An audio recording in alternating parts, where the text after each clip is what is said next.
warahmatullahi wabarakatuh. Alhamdulillah wassalatu wassalamu ala Rasulillah wa ala alihi wa sahbihi wa mawala asyhadu an la ilaha illallah wahdahu la syarikalah wa asyhadu anna Muhammadan abduhu wa rasuluhu la nabiyya ba'dah.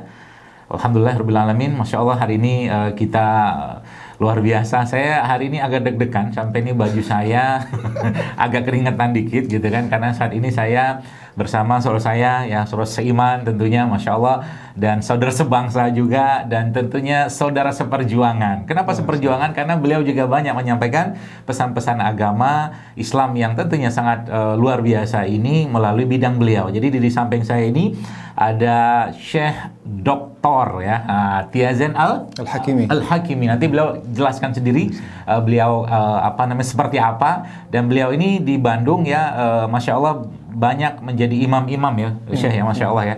Saya panggilnya Ustadz aja ya, kalau saya agak berat karena saya pikir Syekh itu udah tua banget gitu kan. Orang tua ya. Orang tua ya. Ustadz Tiazen ini di Bandung juga banyak mengimami atau menjadi imam tetap di beberapa masjid di Bandung ya. Masjid Raya Bandung. Masjid Raya Bandung, mana lagi? Masjid Al-Ukhuwah, Masjid Trans Studio. Udah banyak lah pokoknya. Ya. Jadi Ustadz Tiazen ini ya Masya Allah juga mengajar, mengaji ya, beliau guru Quran juga dan guru agama juga. Tapi yang menariknya apa? Ini yang menariknya. S1 beliau, Bapak Ibu sekalian, ini S1-nya dalam bidang farmasi. Oke. Nah, S2-nya dalam bidang bioteknologi imunologi seperti itu. S3-nya beliau juga tidak ada atau tidak lepas dari S2 tadi, yaitu bidang bioimunoteknologi seperti itulah. Jadi Masya Allah beliau ini Allah berikan kelapangan dan keluasan ilmu, dan semoga Allah jaga beliau tentunya dan keluarga sehingga Qur'annya dapat, ya agama dapat, dan ilmu yang berkaitan dengan maslahat umat pun itu juga Allah berikan kepada beliau. Jadi hari ini sebenarnya saya pengen jadi MC aja. Saya pengen jadi MC aja, pengen dengar kira-kira beliau mau cerita apa nih, dan mungkin saya nambahin aja lah gitu kan. Dan ini akan jadi hal yang menarik sekali karena sebentar lagi kita itu Syekh akan menjumpai Ramadan ya. Nah, sebelum kita diskusi nih, mungkin antum ya speak dikit lah. Masya Allah. Pakai bahasa Arab boleh, pakai bahasa Indonesia boleh. Pakai bahasa Arab dulu lah, nanti terjemahin. Ada yang terjemah di sini? Nggak ada, antum terjemahin sendiri. Fadal. Masya Allah. Bismillahirrahmanirrahim. Wassalatu wassalamu ala Muhammadin wa ala alihi wa sahbihi ajma'in. Masya Allah. Ini sebuah kebanggaan dan juga kehormatan bagi saya ketika saya duduk bersama Idiullah dan juga guru saya yang luar biasa, yang sebenarnya yang membuat saya termotivasi sehingga bisa mengkaitkan Al-Quran dan hadis Rasulullah Sallallahu Alaihi Wasallam dengan sains dan juga ilmu kesehatan, bioteknologi adalah banyak orang. Di antaranya adalah Dr. Zaidul Akbar. Beliau insya Allah menjadi contoh di antara contoh yang paling besar, yang mudah-mudahan insya Allah Allah menjaga beliau, Allah insya Allah melindungi beliau, sehatkan beliau insya Allah. Alhamdulillah ya, sebagaimana beliau sampaikan hari ini, kita sebentar lagi bersama-sama masuk bulan Ramadan. Maka insya Allah yang akan dibahas di antara kita insya Allah sesuatu yang bermanfaat lah untuk kita semuanya, termasuk bermanfaat untuk diri saya sendiri, karena pada hari ini juga saya akan dapat juga ilmu dari beliau, Masya Allah.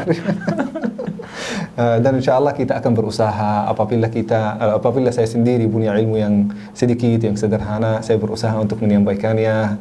Mudah-mudahan ilmu yang sederhana itu bisa menjadi bermanfaat bagi kita semua. Meskipun itu berat sekali ya, saya menyampaikan ilmu ini padahal ada ahlinya di sebelah saya.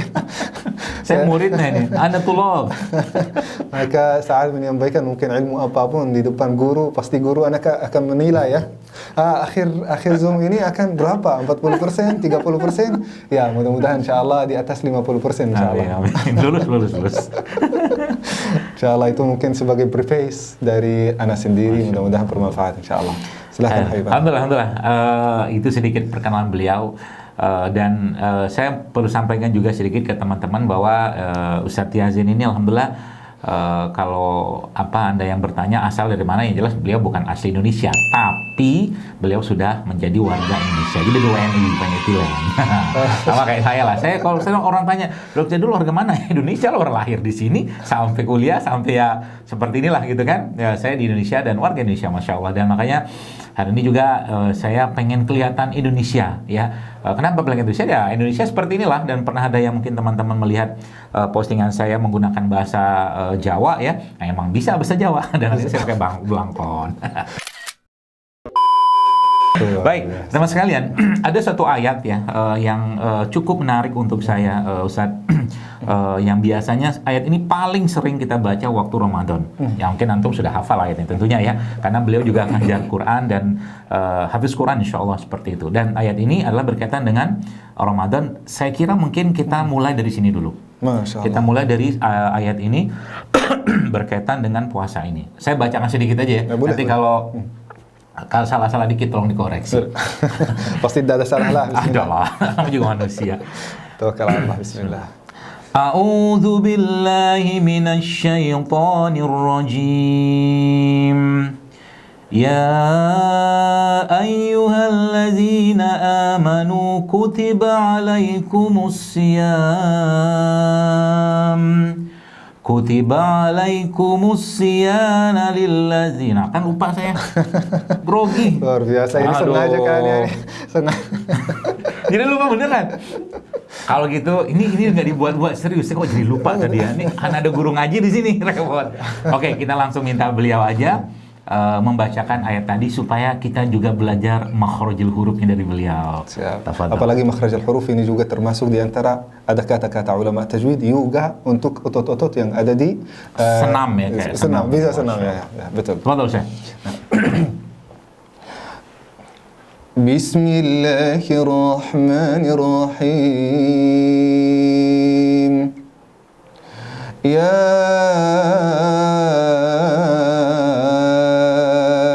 ayyuhalladzina amanu kutiba alaikumus siyam. كتب عليكم الصيام كما كتب على الذين من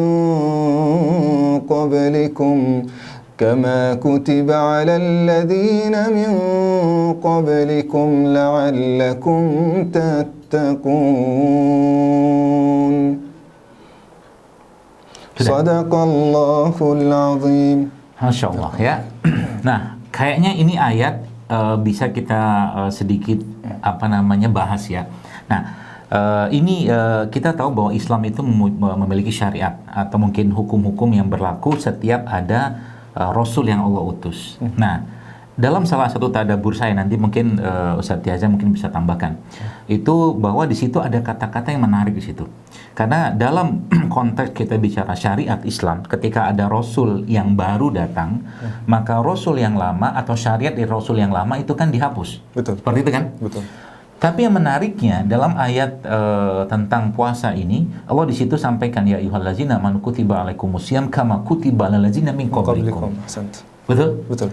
Artinya saya melihat atau waktu membaca ayat ini atau mentadabbur ayat ini, oh sepertinya manusia itu dari zaman Nabi Adam mah sama aja. Cuman kita mungkin dengan Nabi Adam beda di casing aja.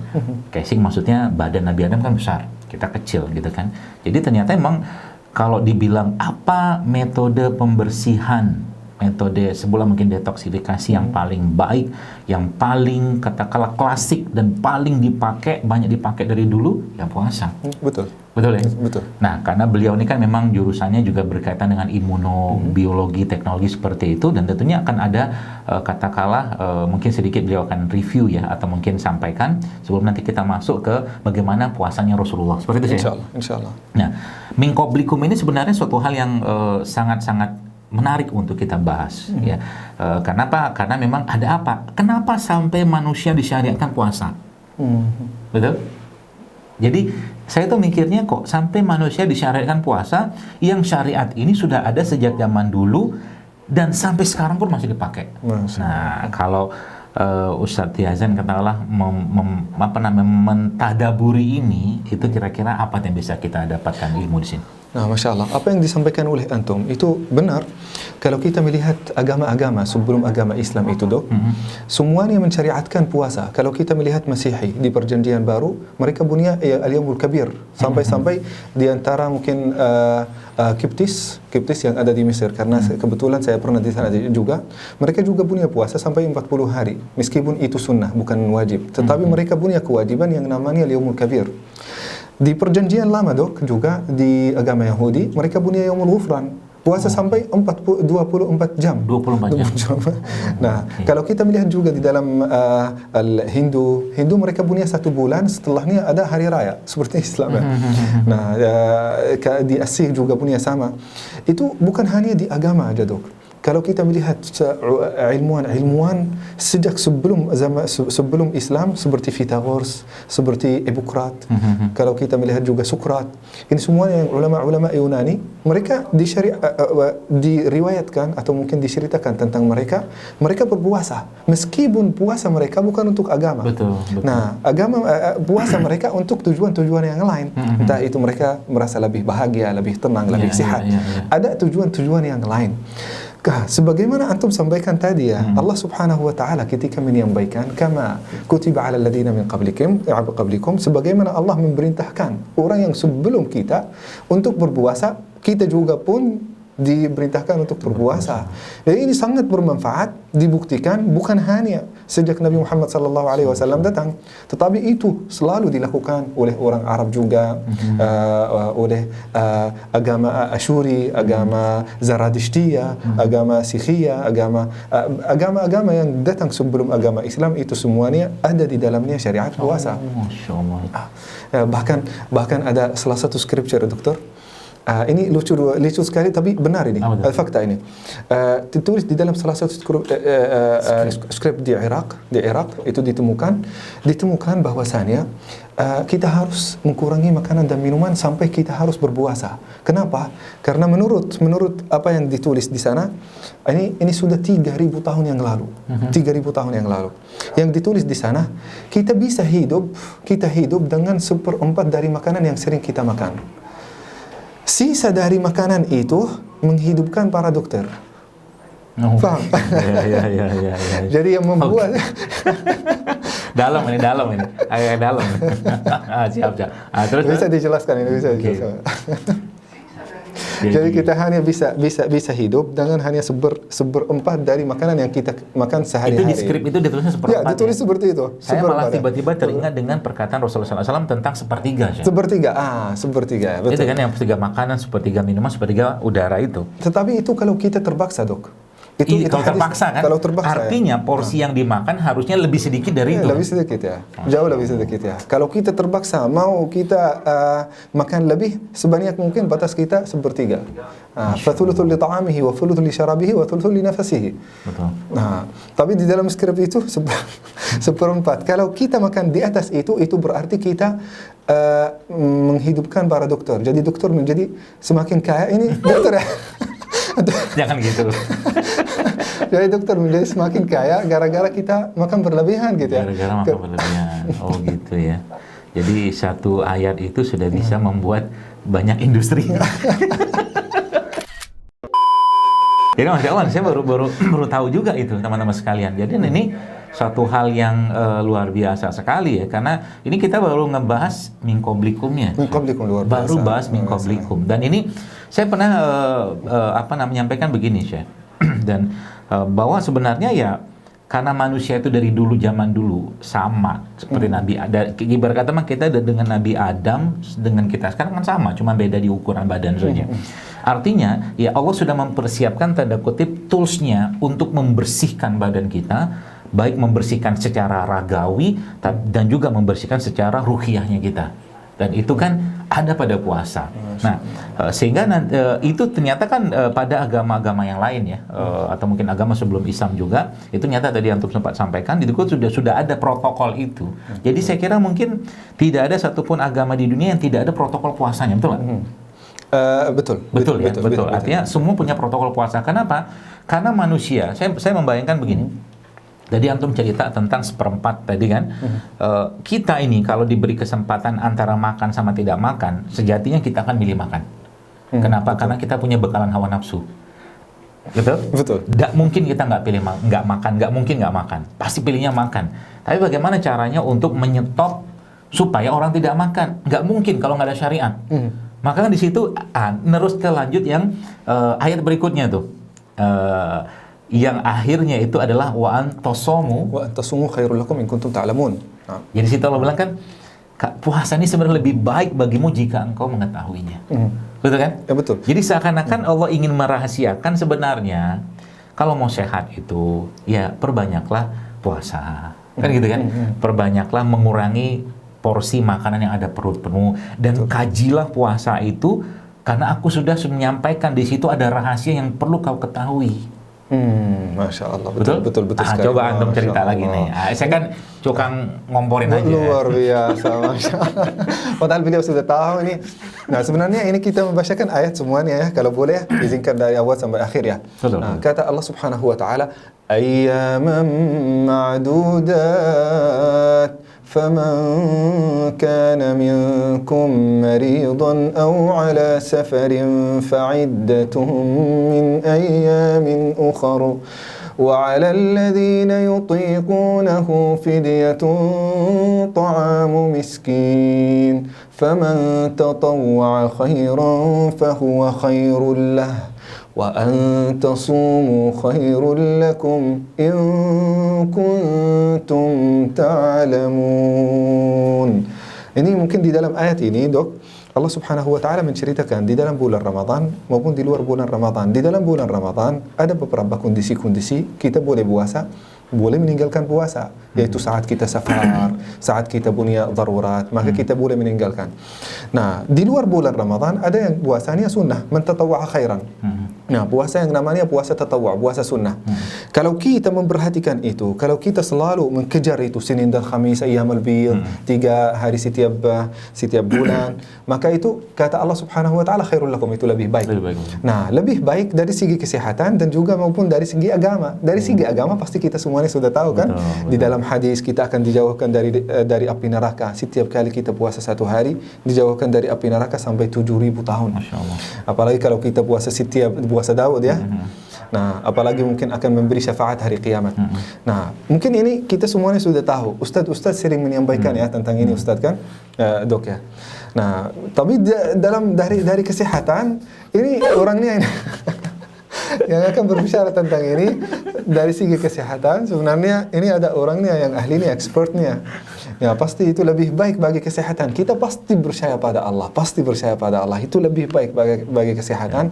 Tetapi kalau ada seseorang ahlinya akan berbicara, akan lebih akrab untuk kita memahami dan percaya pada itu. Silakan, Dok, silakan. Kok jadi antum yang jadi moderator? Insya Allah ya, jadi beliau ini sebenarnya nggak mau dikeluarin aja jurus-jurusnya gitu kan. Saya jadi ini kikuk. Tapi tidak apa-apa. Saya bukan ahlinya juga, ya sedikit lah tahu insya Allah ya berkaitan dengan bagaimana menjelaskan puasa ini dengan katakanlah bahasa yang gampang dicerna. Masya Allah. Seperti itu.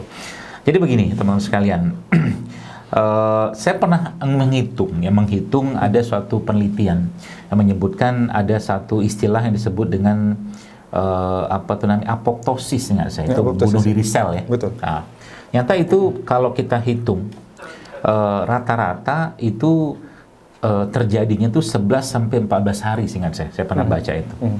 Nah, itu saya coba ya ini katakanlah mencoba mencari kira-kira ini kenapa sampai kalau Allah sampaikan bahwa puasa itu lebih baik bagimu jika engkau mengetahuinya.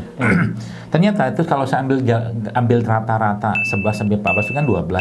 Dan itu kalau diambil 365 hari ya, dibagi 12 maka akan ketemu angka 30. Masya Allah. Betul ya, kurang lebih lah 30-an. Betul ya? Betul. Antum kan ahli menghitung. Hampir lah kurang lebih. Ya.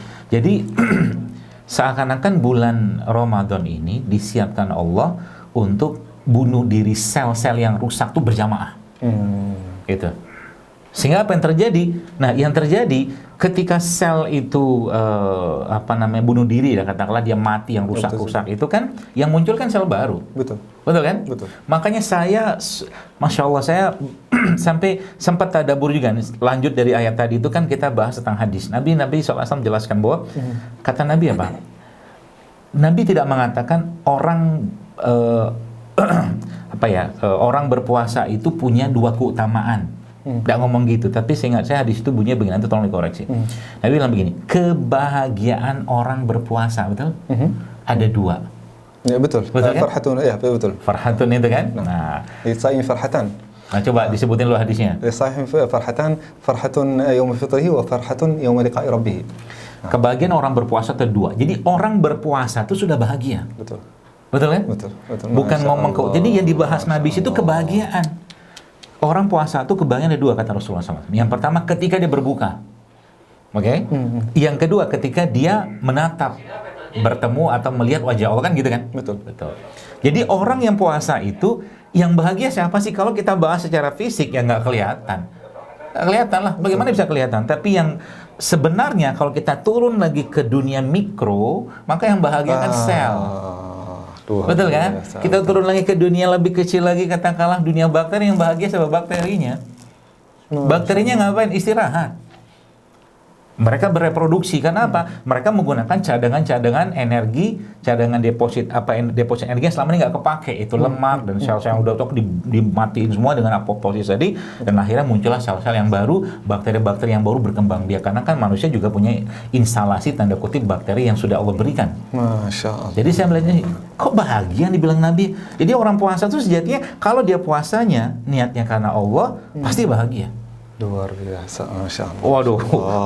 Jadi kalau untuk ini kita berbicara tentang apoptosis, ini sangat menarik ini, Dok. Nah, gimana? Ini sebenarnya seorang dari Jepang, namanya Yoshinoro. Yoshinoro. Sempat kenalan? Sebelum. Oh, belum. Kenal, baca beberapa papers beliau. Siap. Ya, beliau dapat Nobel Prize. Nobel Prize. Gara-gara autofagi dan Autofagi. Benar, saya sempat baca itu, benar. Ya, beliau juga menemukan bahwasannya ini sebagaimana antum sampaikan, ya apoptosis ini bunuh diri. Ini sangat penting. Karena kalau bukan akan bunuh diri, hanya sel-sel yang sudah lemah, yang sudah tua, itu akan tidak akan dibutuhkan oleh tubuh. Tubuh kita menganggapnya sebagai beban. Dikasih protein, tetapi tidak dapat manfaatnya. Dibunuh aja. Tapi manusia yang tua tidak boleh dibunuh, kan? Oh ya. Aksen itu. Itu ada sel-sel yang ada di dalam tubuh sebenarnya begitu. Ada beberapa sel-sel yang saking tua dan saking lemah sudah tidak bermanfaat lagi bagi tubuh. Maka saat starvation, ya, kelaparan, tubuh akan mentargetkan dengan beberapa proses-proses diantaranya autofagi dan apoptosis untuk memanfaatkan sel-sel ini yang sudah tua atau yang sudah lemah, menghancurkannya supaya dapat protein itu digunakan untuk bikin sel-sel yang baru. Sel baru. Nah, betul berarti kan. Nah, sel baru itu kan kayak murid baru datang. Betul. Apa yang membuat sel baru itu kenapa tidak terbuat dari awal? Karena tempatnya sudah terisi oleh sel-sel yang tidak bermanfaat. Harus itu digeserkan dulu dari tempat itu supaya kita bisa menghasilkan sel-sel baru. Nah, baru sel-sel baru itu bisa diproduksi kalau sel-sel yang lemah atau yang sudah tua itu dibunuh. Baru dibunuh, tubuh kita secara otomatis akan memproduksi yang baru, sebagaimana antum sampaikan. Ini juga termasuk di dalam imun sel kita.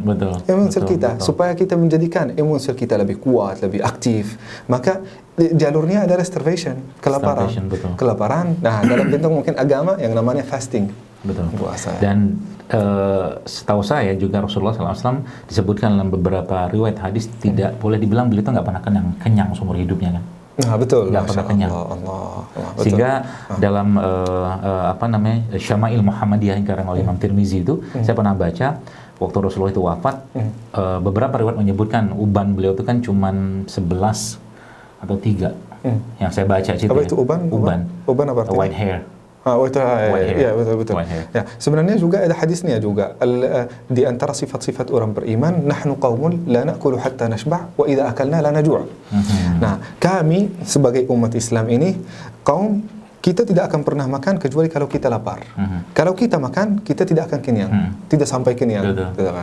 Itu salah satu kalimat yang sangat, meskipun itu bukan kalimat Nabi ya, tapi itu sangat dalam maknanya. Ya, betul. Makanya Ibnu Katsir rahimahullah menyebutkan bahwa hadis yang wakulu wasrobu wala tusrifu itu boleh dibilang setengah dari ilmu pengobatan atau kedokteran ada pada ayat tadi. Seperti itu. Nah, lanjut nih tentang kebahagiaan. Jadi saya coba jadi kenapa para sahabat itu ketika nanti sebelum kita masuk bagaimana puasanya Rasulullah tentunya, mereka tuh kan mempersiapkan, betul kan? Ketika Ramadan katakanlah ada di beberapa bulan depan, sebelum itu mereka mempersiapkan dulu. Betul ya? Betul. Jadi mereka tuh bahagianya luar biasa karena mau ketemu Ramadan. Ini saya coba ilustrasikan. Nah, saya kan mencoba analogikan. Begini Syekh. Dulu waktu saya sekolah SD di Indonesia ya, antum kan sekolah nggak di Indonesia ya SD. Ya, jadi salah satu yang membuat saya bahagia kalau lagi sekolah SD itu adalah bunyi bel, lonceng, teng teng teng. Itu biasanya waktu istirahat. Ada beberapa kali istirahat, biasanya istirahat pagi sama istirahat siang. Itu bahagia banget. Kenapa? Kita nggak belajar lagi. Ya gitu sebenarnya. Kita nggak belajar lagi, kita senang banget karena bisa main-main sama teman-teman. Berarti ada seorang yang sama kayak. Sama lah. Kita sama aja. Ya. Namanya murid begitu. Apalagi kalau gurunya rapat tuh senang banget. Lalu saya mencoba menganalogi ini katakanlah karena kan Al-Quran kan sering menggunakan perumpamaan. Jadi Nabi SAW itu kan atau puasa inilah. Ada beberapa pedoman yang Nabi sampaikan bagaimana puasa yang baik. Contoh mungkin ya, Allah tidak butuh puasamu jika engkau masih ghibah, masih fitnah, masih ngomong tidak baik, kan gitu kan hadisnya. Subhanallah. Lalu saya mencoba mengkorelasikan ini dengan fisiknya kita. Begini, 11 bulan kita sudah sebut kita lah ya, kita sudah berlimpah dengan makanan-makanan. Kemudian 11 bulan ada sebagian orang yang sudah berlimpah ucapan-ucapan atau kalimat-kalimat yang keluar dari lisannya.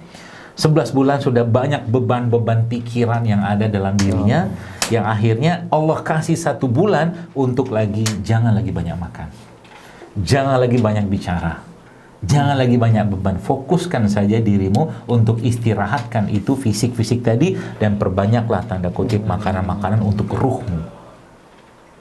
Seperti itu kan. Akhirnya apa? Ramadan itu sudah bulan istirahat. Istirahat dari apa? Dari makanan. Artinya sudah cukuplah kita 11 bulan makan, saya kira. Sudah cukuplah kita 11 bulan, mungkin sebagian orang katakanlah yang sudah sibuk banget dengan lisannya sehingga nggak berhenti-berhenti bicara, maka di bulan Ramadan kan dikurangi itu semua. Jadi seperti disuruh istirahat. Nah, itu ternyata kalau kita bicara tadi tentang fasting atau intermittent fasting, itu saya sempat ngitung, Syekh. Begini. Kalau kita bicara tentang puasa Ramadan, katakanlah di Jakarta lah, mungkin Bandung kurang lebih sama ya. Misal itu kan kita sahur pukul 4 pagi lah. Subuh sekarang misalkan setengah 5, 4.30 ya.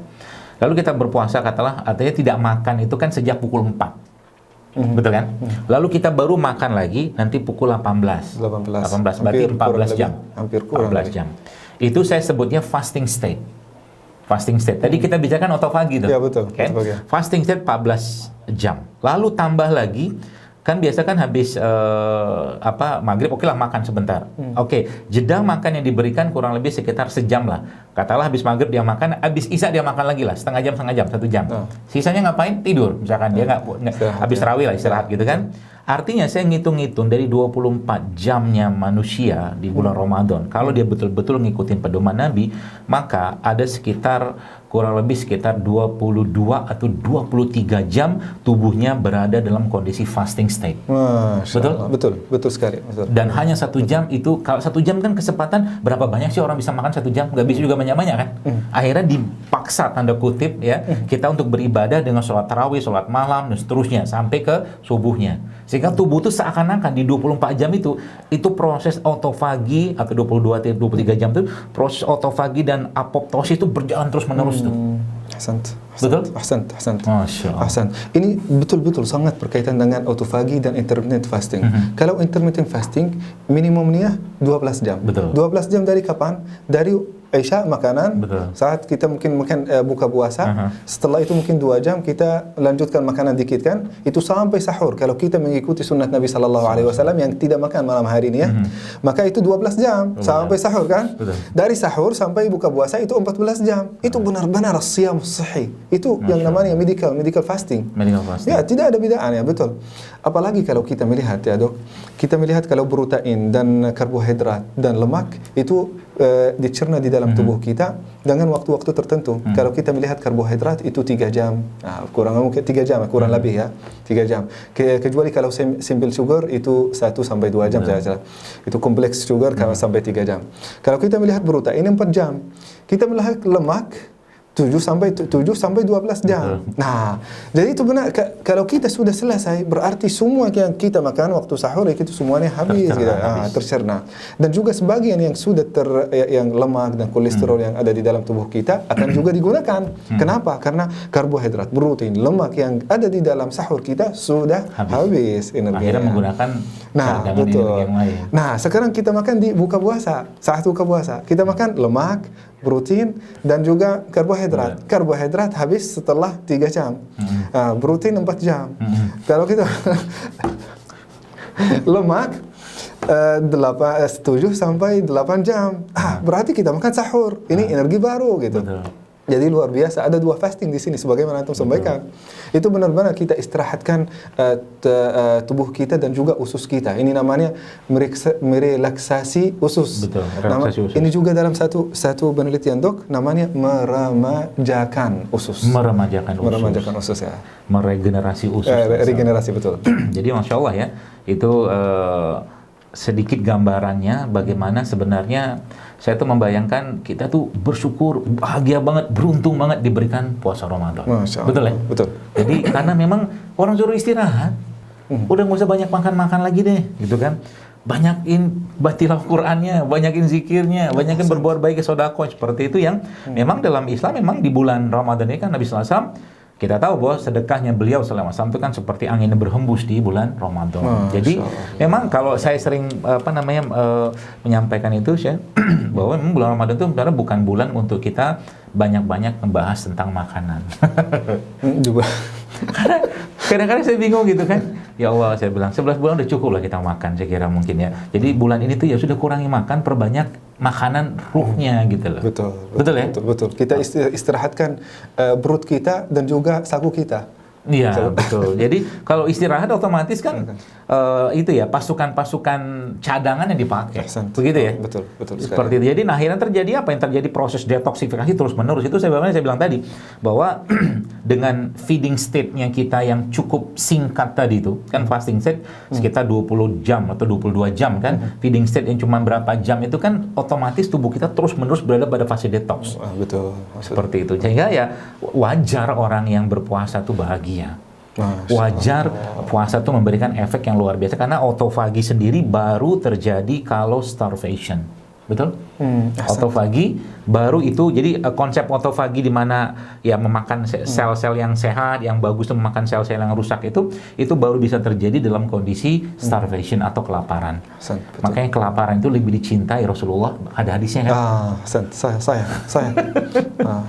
Ahabbu al-khalufu fami shaim ahabbu ila Allah min rihil misk. Bahkan bau mulut kita saat kita berpuasa itu lebih dicintai oleh Allah Subhanahu wa taala daripada parfum misk. Itu parfum yang paling mahal. Kasturi. Betul, kasturi ya, betul. Jadi ya Masya Allah, saya kadang-kadang membayangkan ya bahagialah ya. Kita harusnya dalam hati kita sekarang ini sudah mulai muncul kebahagiaan bahwa ya marhaban ya Ramadan, gitu kan? Marhaban ya Ramadan. Udah kita mau datang tamu agung yang kita emang sudah nggak usah banyak-banyak lagi dipusingkan dengan urusan dunia. Sebenarnya juga, Dok, kebahagiaan juga ini bisa jadi maknawi. Bisa jadi kita sesuatu yang signifikan yang kita bisa melihatnya sehari-hari. Kebahagiaan itu terbukti secara psikologi juga, Dok. Saat kita ini berpuasa benar-benar akan memunculkan kebahagiaan di dalam tubuh kita. Misalnya saat ada seorang yang berpuasa, dia melakukan achievement. Kalau kita lagi buka puasa, coba bayangkan ya, hadirin yang dimuliakan Allah Subhanahu wa taala. Kita ada perasaan, alhamdulillah dari pagi sampai sekarang saya tidak makan ya. Ada achievement di sini. Jadi ini akan melahirkan tanpa kita sadar kepercayaan diri yang luar biasa. Macam prestasi gitu. Prestasi, betul. Kepercayaan diri dan semangat untuk melakukan sesuatu yang berikutnya gitu. Entah itu dalam dunia maupun dalam akhirat. Bahkan secara psikologi ini ada beberapa hal yang bisa 3 hal yang bisa menghancurkan diri kita. Itu semuanya terkait dengan jiwa. Saat kita memadam emosi kita. Ini juga disebutkan oleh Freud ya. Tetapi ini sebenarnya ada di dalam agama Islam ya gitu. Nah, saat kita memadam emosi kita, saat kita mengingkari sesuatu yang benar-benar terjadi, saat kita ingin menutupi kesalahan kita dengan kebohongan. Ini berarti kita menekan diri kita supaya kita melakukan 3 hal ini. Ini namanya kita self defending. Kita lagi tetapi kita akan mengeluarkan banyak energi, mengkonsumsi banyak energi supaya kita melakukan 3 hal ini yang dilakukan oleh kita sehari-hari, setiap orang di antara kita. Tetapi saat kita puasa, apa yang kita akan lakukan? Yang pertama, emosi kita itu akan dilepas, ya kan? Dilepas, apain saya ini puasa? Makanya di dalam hadis yang tadi, fala yarfuth wala yafsuq. Jangan marah, harus santai, sopan sama orang lain, ya. Jadi tidak usah emosi. Ini yang pertama. Yang kedua, jangan berbohong, jangan menceritakan yang tidak benar. Dan juga di dalamnya memperbanyak doa. Di dalam doa kita akan mengakui kepada Allah semua kesalahan-kesalahan kita. Saat kita mengakui, energi itu akan terlepas. Kita bisa menggunakannya untuk immune system, kita bisa menggunakannya untuk regenerasi tubuh kita, kita bisa menggunakannya untuk menyehatkan tubuh kita, daripada kita menggunakannya untuk sesuatu yang negatif. Yang tiga hal itu yang disebutkan oleh Freud, ya. Meskipun itu disebutkan oleh Freud, tapi ada kaitannya dengan puasa. Meskipun saya sangat tidak setuju dengan banyak teori-teori dari Freud karena dikaitkan dengan atheist, sebagai atheist, ya. Kayaknya sempat saya kirim ada buku. Ya, saya baca dengan sebenarnya ini dari buku itu. Judulnya apa itu ya?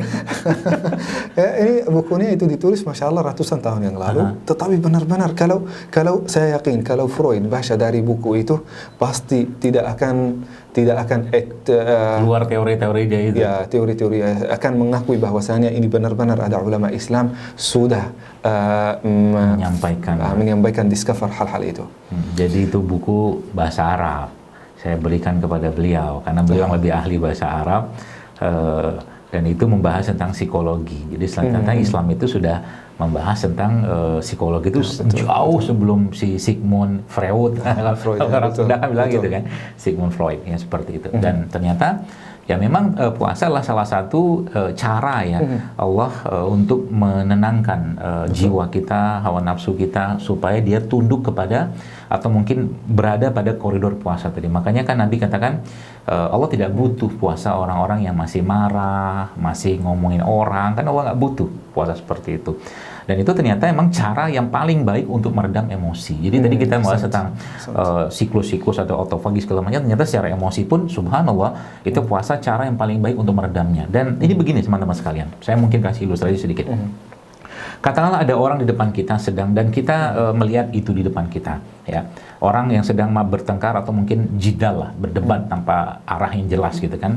Nah, kita yang ngelihat itu aja itu kan gemes gitu kan. Gemes dan bahkan kalau mungkin larut lagi tuh kesal dan pengennya itu ngikut nimbrung.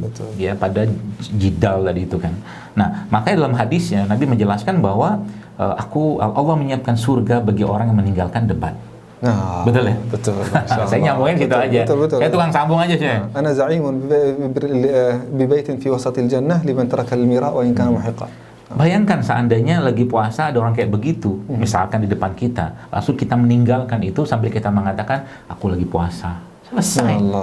Nggak terlarut emosi kita. Jadi raga terjaga, ruhiyah kita terjaga, jiwa kita terjaga dari hal-hal yang seperti itu. Jadi ini bagi saya itu ya Masya Allah memang senang banget lah ya kita dengan puasa ini. Apalagi diberikan katakanlah tuntunan lagi berupa katakanlah bagaimana cara atau pola makannya Nabi. Ini kita masuk ke makan dikit karena sudah mau sampai 5:30 nih. Siap. Jadi, Nabi itu kan kalau ya mungkin tolong koreksi saya, Syekh. Jadi saya membaca hadis-hadis menjelaskan tentang apa makanan yang dikonsumsi Nabi ketika berbuka puasa ataupun sahur. Saya tidak banyak menemukan hadis tentang itu.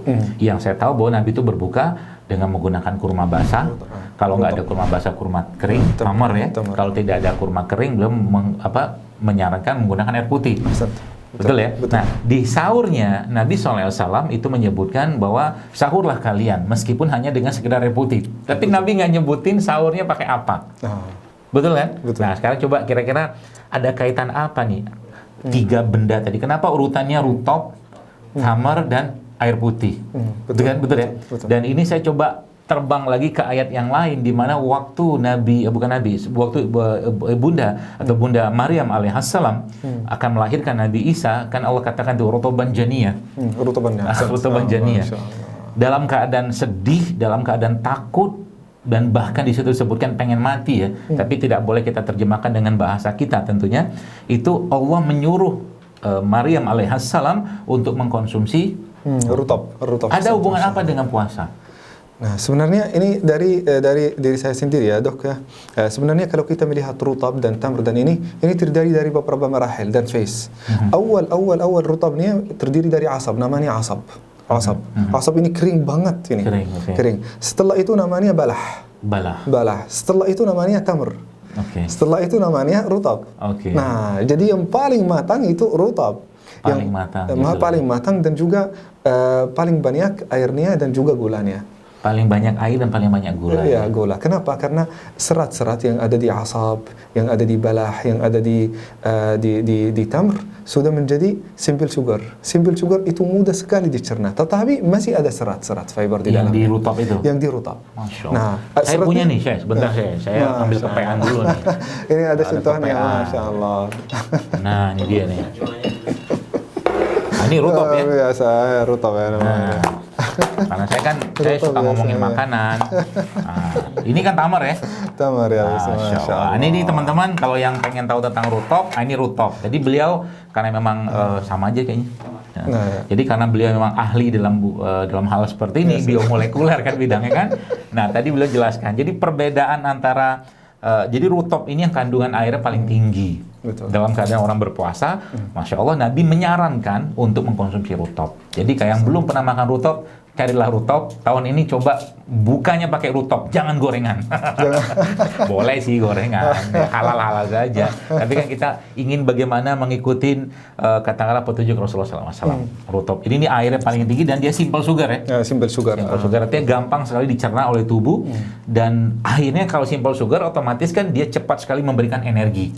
Sebenarnya ada satu hal yang menarik. Saya pernah bilang sebenarnya prestasi ketika seorang tadi kan tanda kutip prestasi alhamdulillah nih berpuasa 12 jam 14 jam gitu kan, akhirnya dengan 1, 2, 3 butir rutop dan segelas air sudah cukup. Kita sebenarnya nggak, apalagi di depan kita nggak banyak makanan, ini sudah memberikan energi yang sangat cukup. Bahkan apalagi kita mendoakan atau kita berdoa pada Allah, ya Allah cukupkan makananku yang sedikit ini untuk bisa lebih banyak beribadah kepadamu di bulan ini. Masya Allah.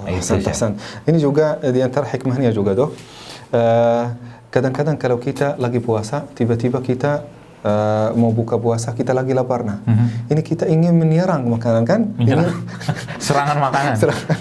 Kita ingin masukkan semuanya ke dalam perut ya. Di antara triknya Allah Subhanahu wa taala supaya kita kalau kita lagi lapar, tiba-tiba kita memasukkan banyak makanan ke dalam perut, ini langsung sakit. Metabolismenya akan naik langsung. Dan juga itu akan kolesterol naik dan juga insulin akan tinggi, resistance insulin ini akan turun. Jadi akan penyakit type 2 diabetes. Betul. Nah, tetapi Allah Subhanahu wa taala memberikan kepada kita kurma supaya kita mengkonsumsinya. Kalau kita mengkonsumsinya dengan air sebagai memblok appetizer kita, appetite. Jadi kemauan makanan kita terblok gitu ya. Coba kalau kita makan rutab 3 dengan minuman, kita sudah kenyang, merasa kenyang. Nah, kita makan lagi. Nah, ini triknya Allah Subhanahu wa taala supaya ingin menyelamatkan kita dari penyakit-penyakit itu. Kalau ini yang musari'in, yang itu olahraga sumo di Jepang, sumo yang itu yang mereka membesarkan diri menjadikan. Antum belum pernah kan sumo kan? Nggak mungkin. Nah, ini Masya Allah nih kita jadi ternyata air itu ya dengan simple sugar, dengan air yang ada pada kurma tadi, dan ketika kita minum air tadi jadi seperti ngeblok sensasi keinginan untuk makan. Betul. Jadi subhanallah, saya membayangkan ya Allah begitu sempurnanya ajaran Nabi kita SAW ya, sehingga urusan makan waktu berbuka pun diatur supaya jangan kalau kita sebut itu kayak semacam rebound. Jadi beberapa orang yang mengkonsumsi makanan-makanan yang tidak sehat ya, yang miskin serat ya, tinggi karbohidrat olahannya atau karbo atau gula olahannya, itu kan kayak nggak kenyang-kenyang. Dan Rasulullah SAW itu ternyata memberikan panduannya kepada kita untuk mengkonsumsi ini dan menggunakan air tadi supaya apa? Supaya kita tidak punya keinginan yang berlebihan terhadap makanan. Begitu ya? Ahsant. Betul. Makanya kita makan dulu sih. Masya Allah. Bismillah. Supaya kita blok kemakan makanan ya. Masya Allah, enak banget. Luar biasa. Ini dari mana ini rutabnya? Dari tadi di situ. Nggak Supaya ada teman yang kasih. supaya tidak membesarkan ya bagi seorang ya. Masya Allah. Subhanallah. Ya Allah, ini membayangkan puasa kita penuh dengan makanan-makanan sehat kayak begini. Ya gulanya gula yang sehat, ya simple sugar, ya seratnya tinggi, airnya tinggi, termasuk juga tamar ya, yang kurma kering seperti ini. Kayaknya boleh sih dimakan Masya sih. Allah boleh ya. Ya. Alhamdulillah. Saya merindukan nanti masjid-masjid sudah mulai banyak yang menyediakan. Allahu Akbar. Kami menyediakan takjil sehat di masjid kami ya, keren tuh. Alhamdulillah. Simbol Ya. sugar akan salah satu sebab yang memproduksi dopamin sehingga membuat kita bahagia. Itu hadis Rasul. Saat kita buka puasa, jadi bahagia. Sebenarnya dopamin setiap kali makan coklat, kita makan sesuatu yang manis, dopamin akan diproduksi. Apalagi saat kita lapar. Nah, bicara tentang dopamin itu, saya pernah membaca beberapa kajian para ilmuwan ya tentang bagaimana terjadi spike. Spike itu lonjakan dopamin ya yang terjadi ketika orang mengkonsumsi gula pasir. Itu ternyata juga sangat tinggi sih. Jadi dia seakan-akan kenapa beberapa orang ilmuwan tadi menyebutkan bahwa dopamin itu bukan dopamin, gula pasir itu kecanduan yang ditimbulkan itu 10 kali lebih kuat daripada kokain. Betul ya? betul. Karena memang spike dopamin itu naik gitu kan. Jadi akhirnya dia nggak ingin mempertahankan itu terus. Karena gula tuh gula pasir ya. Itu dia membuat bahagia, tapi ini gulanya kan gula palsu, tanda kutip ya. Bukan gula yang asli seperti halnya simple sugar yang kita sebut yang ada pada kurma tadi. Meskipun ini juga ada panduan yang tidak boleh berlebihan.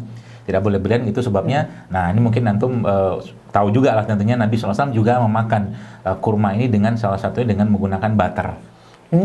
Oh, pakai butter ya? Ada butter, ada. Saya pernah baca itu bahwa Nabi makan menggunakan butter. Butter dari lemak hewan. Dan itu sangat powerful untuk mengurangi tanin yang berlebih pada kurma ini sehingga tidak orang jadi sembelit. Masya Allah. Gitu. Jadi makan kurma dengan lemak. Seperti itu saya. Ya. Nah, jadi spike-nya dopamin yang tinggi tadi itu ingin terus dipertahankan oleh tubuh dengan cara apa? Dia seperti sakau. Sakau dengan gula pasir tadi. Kalau kurma kan enggak. Nah, Enggak ada kan? Betul. Kita keinginan makan dengan apalagi dengan air putih tadi. Kita makan kurma tadi itu Masya Allah dan tambah lagi dengan air putih udah cukup. Kayaknya halas, selesai. Masya Allah. Betul ya? Masya Allah, betul. Apalagi mungkin ini yang terkait dengan dopamin, Dok. Saat kita puasa pun, puasa sendiri itu detox. Detox untuk dopamin. Karena kita akan menahan, mengurangi karbohidrat, mengurangi juga sugar. Bahkan kita keinginan kita mau makan sugar karena kita ingin dopamin rilis lagi. Tapi kita menahan. Enggak. Kita puasa karena Allah Subhanahu wa taala.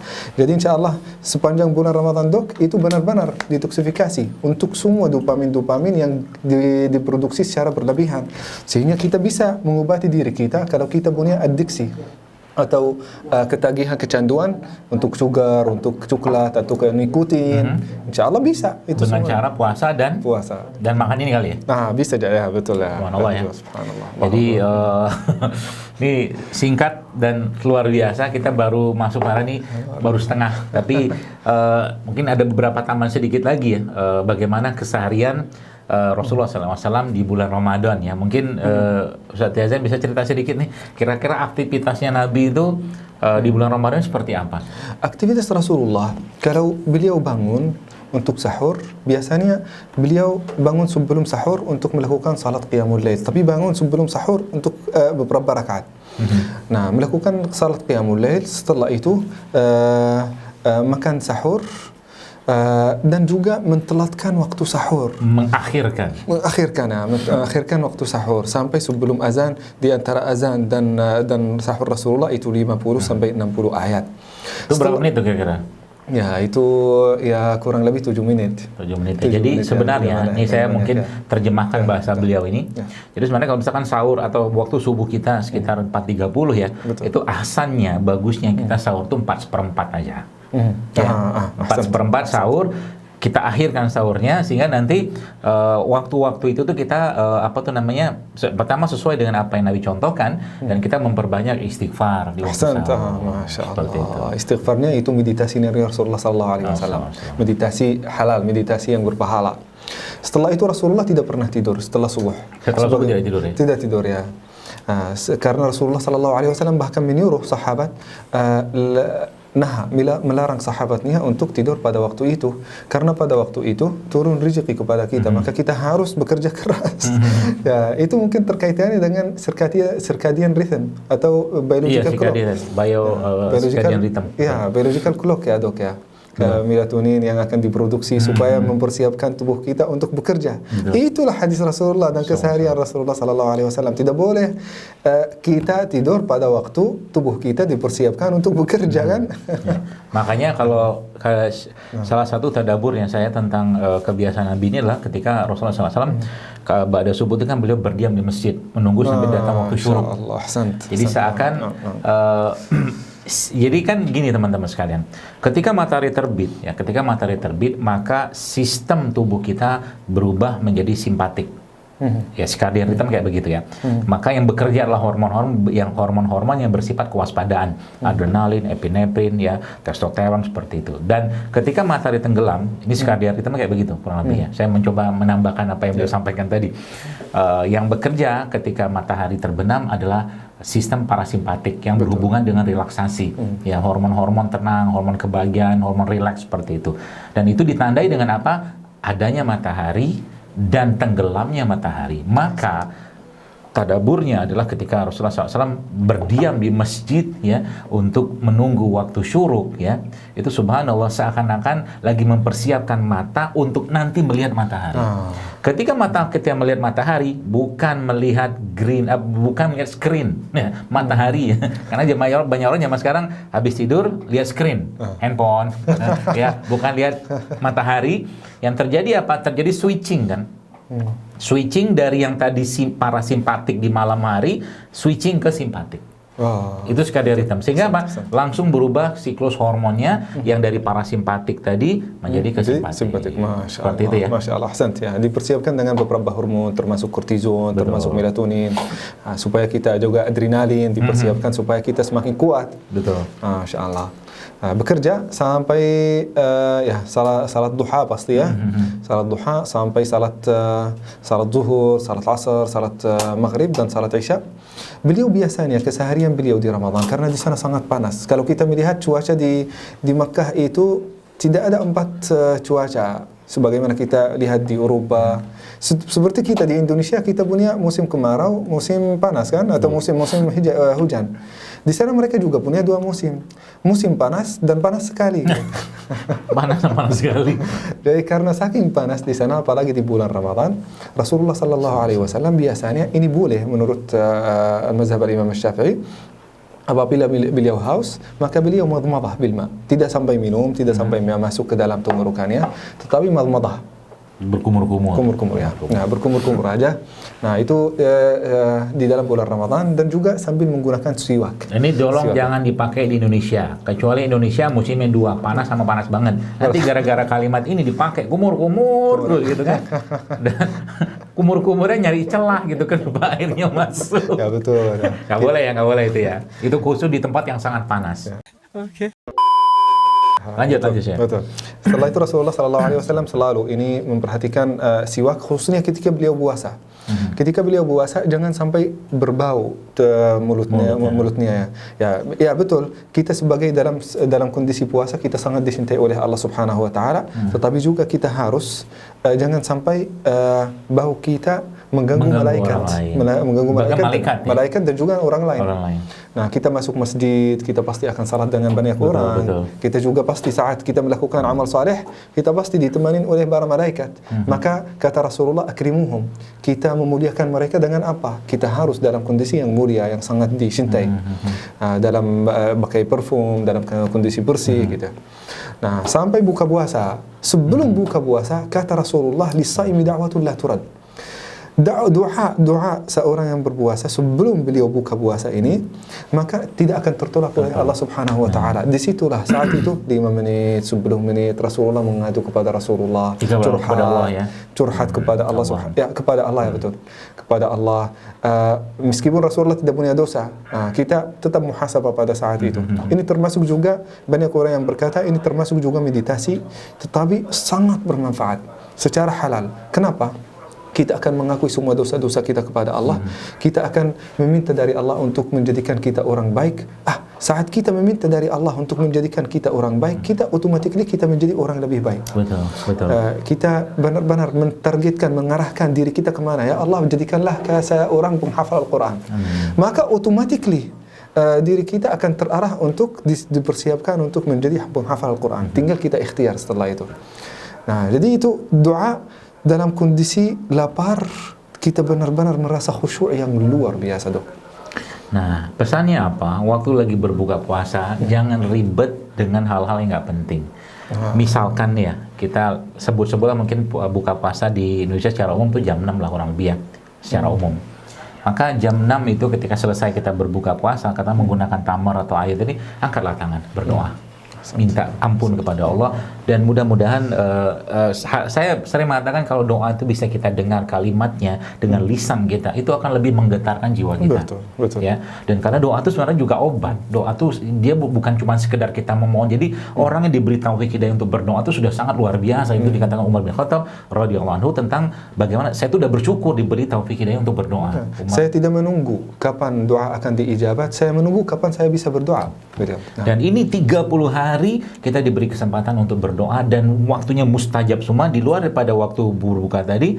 Semua waktu yang dimana orang sedang berpuasa itu semuanya mustajab, betul ya? Nah, betul. Tidak akan tertolak oleh Allah Subhanahu wa taala. Tidak akan tertolak. Jadi doa, perbanyak berdoa waktu Ramadan ya. Bukan perbanyak nanti buka bersama siapa, makannya apa ya. Itu sudahlah, udah cukuplah kita ya. Kalau mau kayak gituan ya nantilah. Sekarang kita fokuskan untuk bagaimana memberikan makanan yang terbaik untuk jiwa kita, ruh kita, hati kita, bahkan iman kita.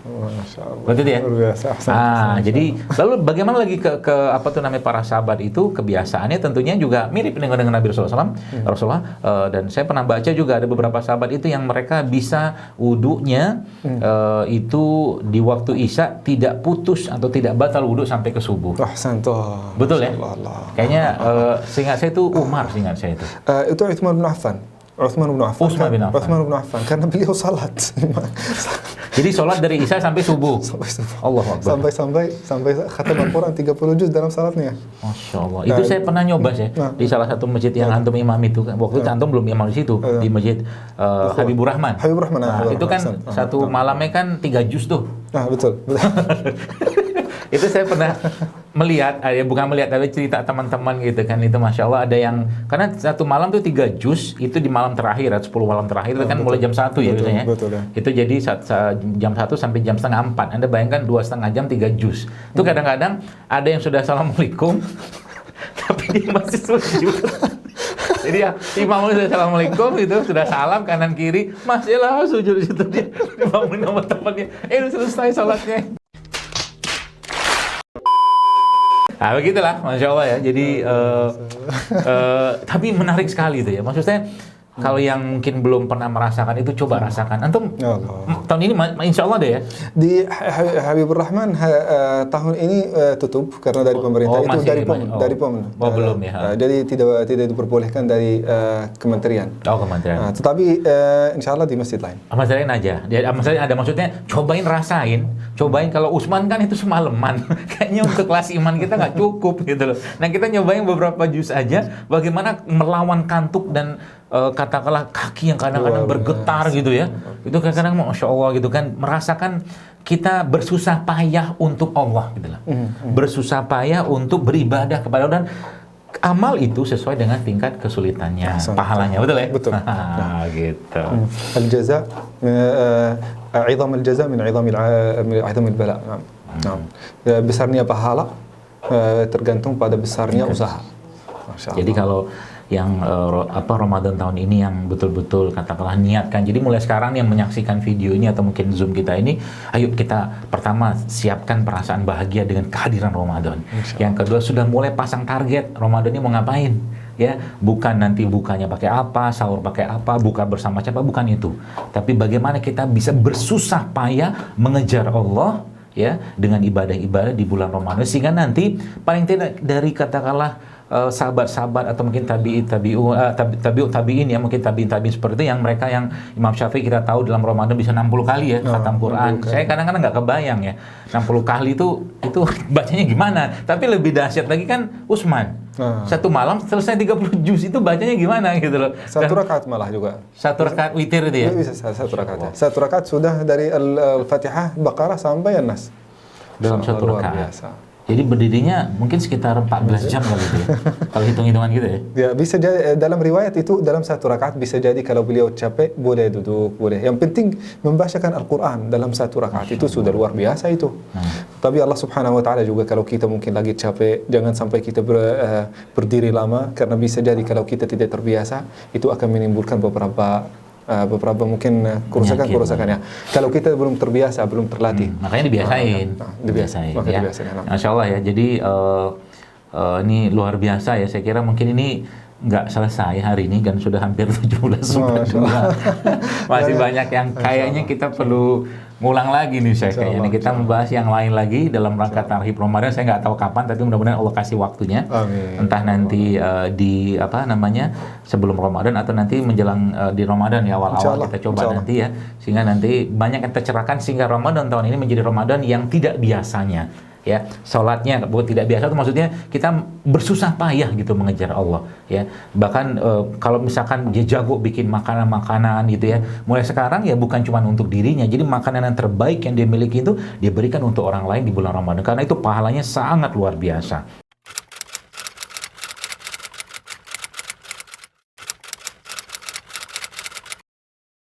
Baik, saya jawab dulu ya mungkin bismillahirrahmanirrahim. Jadi berkaitan dengan apakah orang yang dengan radang usus boleh mengkonsumsi tadi ya air nabis ya, nabis tadi itu yang air rendaman kurma itu atau naki juga ada yang menyebutkan, itu juga bisa. Ya tergantung keadaan. Jadi saya kan tidak melihat atau tidak memeriksa, tapi tetap Anda perlu konsultasikan kepada ahlinya. Tapi ini mungkin jawaban secara umum. Bahwa ya sebenarnya peradangan yang terjadi itu atau mungkin kalau memang tidak terlalu berat ya silakan saja mengkonsumsi itu dengan catatan bukan itu saja yang dikonsumsi.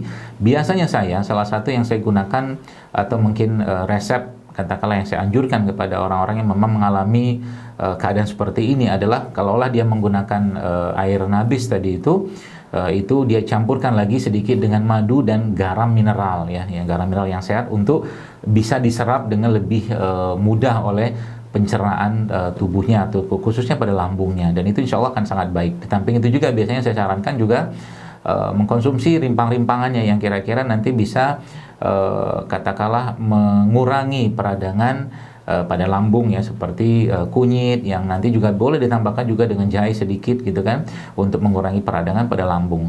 Apalagi boleh tambahkan banyak ya, termasuk salah satunya itu menggunakan air tajin ya. Air tajin itu sangat baik juga untuk memperbaiki kondisi keseimbangan di lambung. Dan nanti air tajin nanti boleh tambahkan juga dengan madu sedikit dan garam mineral sedikit untuk katakanlah menenangkan lambung tadi. Ditambahkan juga dengan kalau ada rumput laut juga sangat baik ya untuk katakanlah menjadi sumber kolagen yang nanti menutupi luka-luka yang ada pada lambung tadi.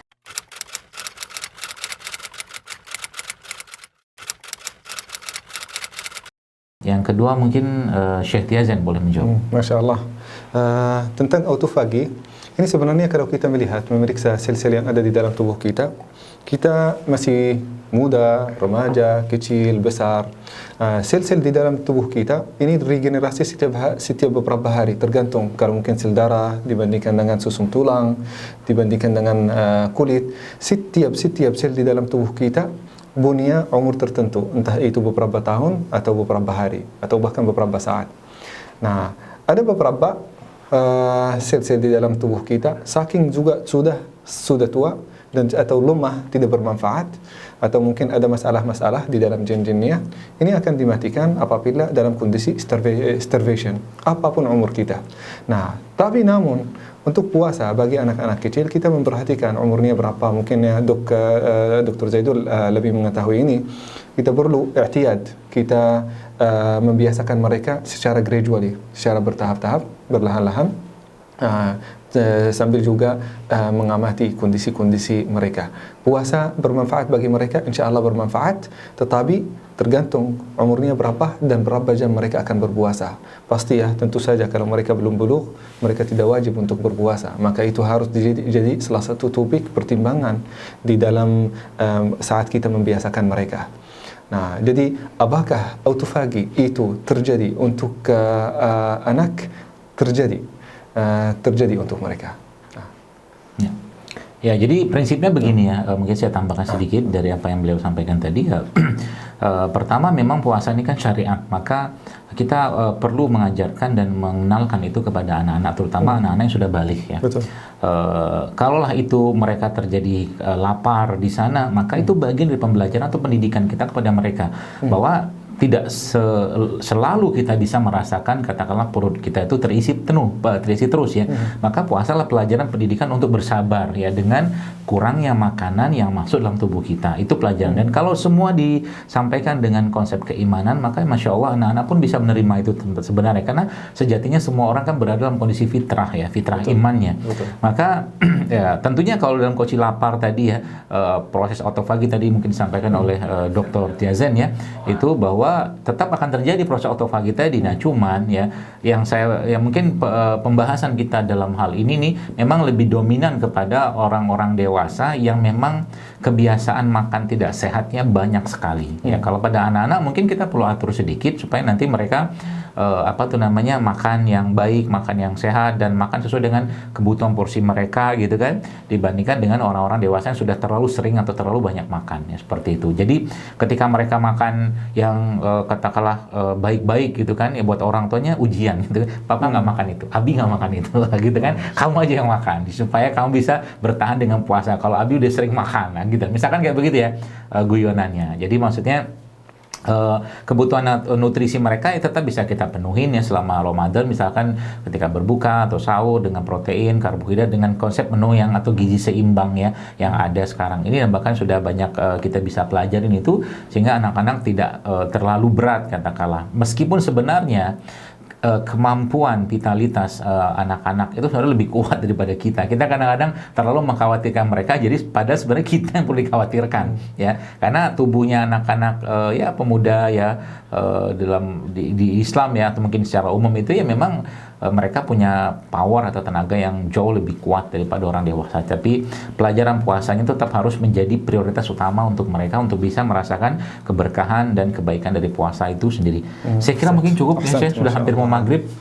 Masya Allah, ini semoga apa yang beliau sampaikan ya, dan sedikit apa yang saya sampaikan tadi menjadi kebaikan, menjadi amal jariah, dan menjadi semangat untuk kita punya kebahagiaan yang luar biasa besar dalam hati kita dalam rangka kedatangan tamu agung yaitu Ramadan ya, Masya Allah. Dan semoga Allah sampaikan kita ke Ramadan tahun ini, dan semoga Allah mudahkan kita untuk lebih memperbanyak lagi amal-amal ibadah kebaikan selama Ramadan, sehingga Ramadan tahun ini menjadi Ramadan yang tidak biasanya atau tidak sama dengan Ramadan sebelumnya, karena kita sudah punya target-target keimanan, target-target yang berhubungan dengan kebaikan, target-target yang berhubungan bagaimana kita memperbaiki, memperbaharui ya, membersihkan jiwa kita, termasuk membersihkan raga kita di Ramadan tahun ini insyaallah. Dan semoga negeri kita juga dijaga oleh Allah, dijauhkan dari segala bala ya, musibah ya, bencana, dan dijadikan sebagai contoh ya bagi negara-negara lain dengan banyaknya orang-orang baik, banyaknya orang-orang soleh dan soleh negeri ini, sehingga negeri ini bisa menjadi negeri yang baldatun thayyibatun wa rabbun ghafur insyaallah.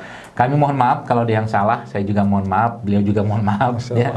Semoga kita bisa bertemu lagi, dan semoga Allah mudahkan nanti kita bikin lagi kajian seperti ini. Dan terima kasih jazakumullah khair semua partisipasi baik dari teman-teman panitia dan juga peserta yang hadir di kajian kita sore hari ini. Dan juga mungkin ayah saya mungkin ini nonton ini. Masya Allah. Mungkin beliau senang sekali mungkin melihat Syekh Tiazan ini juga. Melihat anaknya. Lihat anaknya. Alhamdulillah. Ya, insya Allah. Assalamualaikum. Baik, saya kira kita tutup nakhtafi bi hadzal qadar subhanakallah wa bihamdika asyhadu an la ilaha illa anta astaghfiruka wa atubu ilaik. Assalamualaikum warahmatullahi wabarakatuh.